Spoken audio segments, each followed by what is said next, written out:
नमस्कार दोस्तों, स्वागत है आप सभी का एजुकेशन मंत्रा में। दोस्तों, बहुत सारे छात्र पूछ रहे थे कि सुपर टेट का जो गुणांक है वो कैसे निकालते हैं। हालांकि बहुत सारे लोगों को पता होगा लेकिन कुछ को नहीं पता है, तो एकदम शॉर्ट और ट्रिकी अप्रोच हम आपको बताएंगे जिससे आप तुरंत अपनी जो मेरिट है या फाइनल गुणांक है उसको कैलकुलेट कर सकते हो। और फिर लास्ट में बताएंगे कि आपकी मेरिट कैसे बनेगी और आपकी जो फाइनल सूची है वो कैसे आएगी। तो चलिए दोस्तों, सबसे पहले गुणांक निकालने का आपको तरीका बता देते हैं।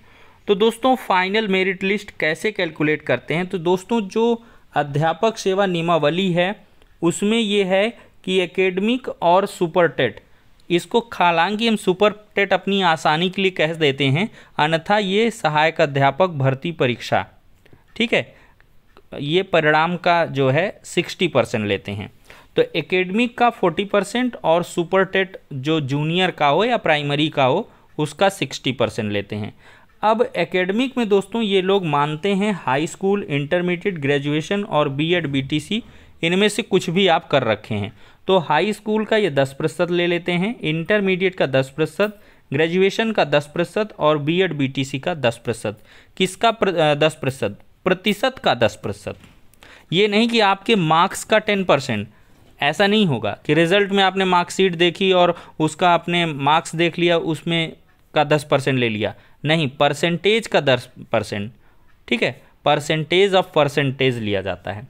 तो अब एक एग्जाम्पल के माध्यम से समझते हैं। जैसे रागिनी कोई छात्रा है, उसके हाई स्कूल में 70%, इंटरमीडिएट में 80%, ग्रेजुएशन में 73%, बीएड में मान लिया 85% है और उसके सुपर टेट में 110 मार्क्स हैं, जूनियर सुपर टेट में 110 नंबर हैं। तो मेरिट कैसे बनेगी? तो दोस्तों, हाई स्कूल 70% है, तो इसका प्रतिशत निकालने के लिए 70 का कितना प्रतिशत? 10% लेना है। तो गुणा 10/100, तो 0 ये कट गया तो सीधे 7 आ गया, तो ये 7 रख दिया। 80% का 10% कितना होगा? 8 हो जाएगा।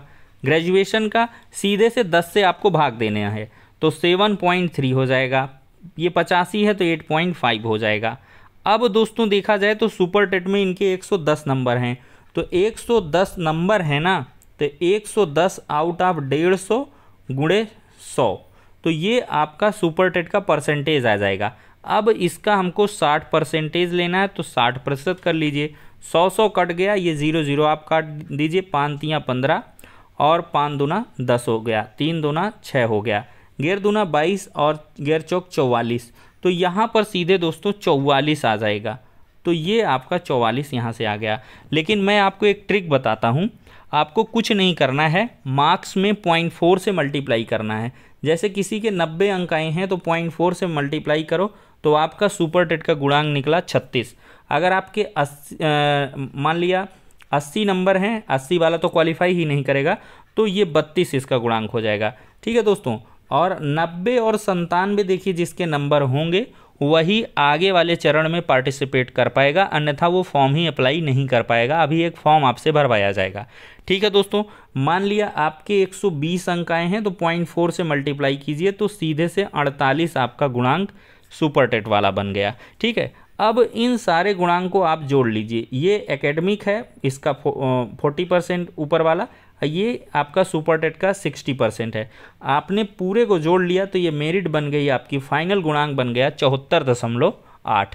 तो अब दोस्तों ये फाइनल गुणांक है और इसी के आधार पर आपकी प्रदेश स्तरीय, जी हाँ दोस्तों ध्यान दीजिएगा, प्रदेश स्तरीय स्टेट में आपकी रैंक बनेगी और उस रैंक के अकॉर्डिंग जो टॉप के कैंडिडेट्स होंगे उनको सीटों के सापेक्ष आरक्षणवार जो सीटें आएंगी उनके सापेक्ष चयनित कर लिया जाएगा और फाइनल मेरिट निकाली जाएगी और उसका जो है कट ऑफ भी बताया जाएगा। लेकिन कट ऑफ बताया नहीं जाता है, ये एक प्रथा चली है कि कट ऑफ के लिए बहुत ज़्यादा मामला चल रहा है हाई कोर्ट में, लेकिन अभी तक कट ऑफ इन्होंने नहीं बताया है, चाहे वो 68,000 हो चाहे 69,000 हो, कि फाइनल किस कट ऑफ पे कितने कैंडिडेट का सिलेक्शन हुआ था। तो चलिए दोस्तों, अब हम प्रक्रिया देख लेते हैं। तो दोस्तों, सुपर टेट का आपका रिवाइज रिजल्ट आ गया है जूनियर का। अब आपको क्या करना है दोस्तों, कि आपको कुछ दिनों के बाद एक फॉर्म भरवाया जाएगा जिसमें सिर्फ आपको एक आईडी प्रूफ का डिटेल भरना होगा और आपको क्या करना होगा, अपने सुपर टेट के मार्क्स आपको भराए रहेंगे। ठीक है, तो उसमें आपको अपने ज़िलों की चॉइस भर देनी होगी। ठीक है, ज़िले की चॉइस भर दोगे, आपसे ज़िले की चॉइस भरवाएगा कि किस ज़िले में आप अप्लाई करना चाहते हो। ज़िलेवार सीटों की संख्या भी रहेंगी, तो इसका फॉर्म वगैरह पूरा आप भर लोगे। फिर प्रदेश स्तरीय मेरिट के हिसाब से आपको जो है क्वालिफाई कराया जाएगा। अगर आप क्वालिफाई कर जाओगे, मतलब टॉप की मेरिट में आ जाओगे, तो आपका फाइनल जो मेरिट सूची जारी होगी उसमें आपका नाम रहेगा। अगर आप नहीं आते हो मेरिट में, तो आपका मेरिट में नाम नहीं आएगा। तो अगर जिसका सूची में नाम आ जाएगा तो उसका फाइनल सिलेक्शन हो जाएगा। फिर जनपद स्तर पर DIOS ऑफिस में या कहीं भी है, जैसे भी काउंसलिंग करवाएंगे तो वहाँ, या BSA ऑफिस में काउंसलिंग आई थिंक करवाएंगे, तो BSA ऑफिस में आपकी काउंसलिंग होगी। काउंसलिंग में समस्त दस्तावेज आप जमा करेंगे और फाइनली आपका जो है सिलेक्शन हो जाएगा और संबंधित स्कूल वगैरह अलॉट करके वो आगे का प्रोसेस है, वो सब हम बाद में बताएंगे। तो दोस्तों फिलहाल के लिए इन शॉर्ट सारी चीज़ों को बता दिया है। वीडियो पसंद आया हो तो लाइक करें। नेक्स्ट वीडियो में मिलते हैं। चैनल को सब्सक्राइब अवश्य कर लें, क्योंकि जूनियर सुपर टेट की लगातार जो जानकारियाँ हैं इस चैनल के माध्यम से आपको उपलब्ध करवाते रहेंगे।